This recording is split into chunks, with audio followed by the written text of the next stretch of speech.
Hello everyone, আসসালামু আলাইকুম। সবাই কেমন আছেন? আশা করছি সবাই ভালো আছেন। আপনাদের দোয়ায় এবং ভালোবাসায় আলহামদুলিল্লাহ আমিও অনেক ভালো আছি। এখানে আমি আজকে দুপুরে রান্না করতেছি লাউ দিয়ে চিংড়ি মাছ। লাউ দিয়ে চিংড়ি মাছ আমাদের বাসার সবার অনেক পছন্দের একটা খাবার।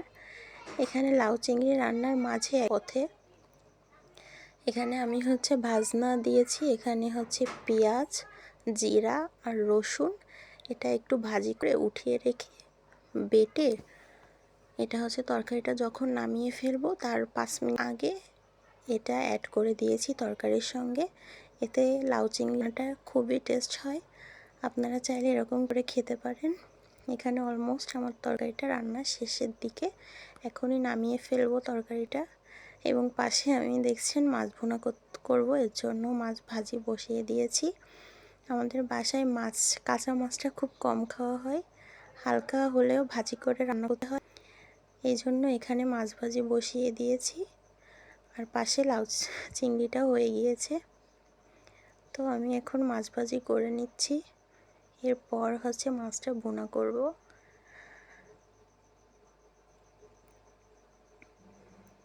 কড়াই বসিয়ে দিয়েছি।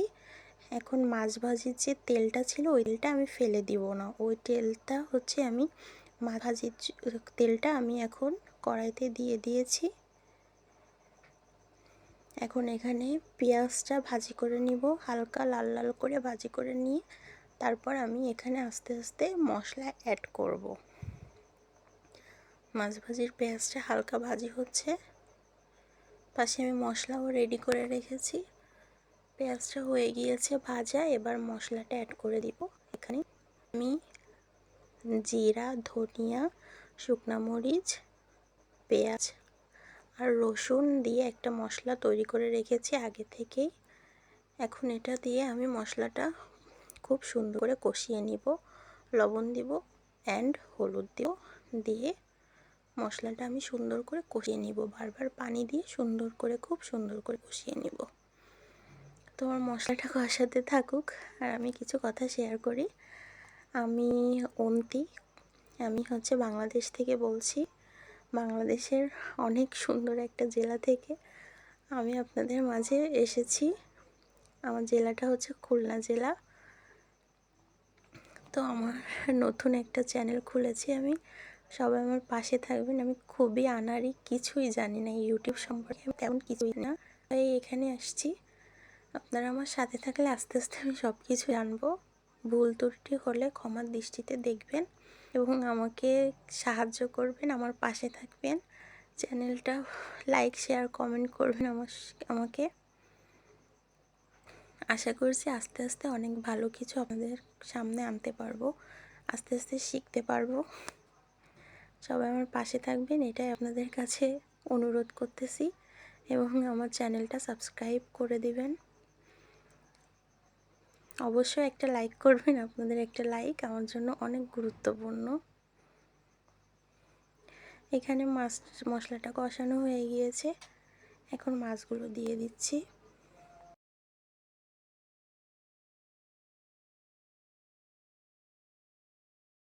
মাছগুলো সুন্দরভাবে কষিয়ে নিতেছি।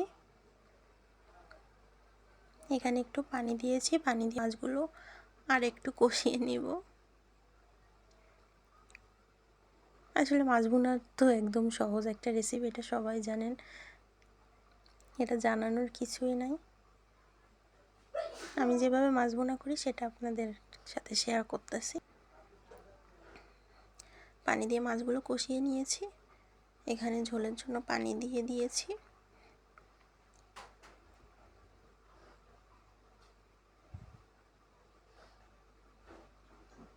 আমিও যে রান্নাবান্না খুব একটা বেশি পারি তা না,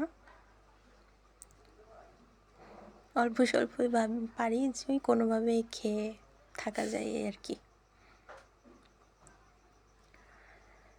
এখানে ঝোলের পানি এখানে দেওয়ার পর ঝোল ফুটতেছে, আমার মাছ ভুনাটাও হয়ে গিয়েছে।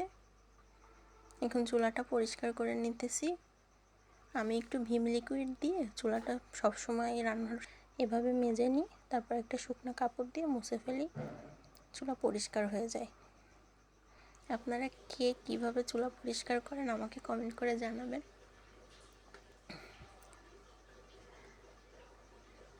নিজের রান্নাবান্না শেষ, চুলা পরিষ্কার করাও আমার শেষ। এখন রান্নাঘরটা গুছিয়ে আমি বের হয়ে যাব। সবাই ভালো থাকবেন, সুস্থ থাকবেন। আল্লাহ হাফেজ।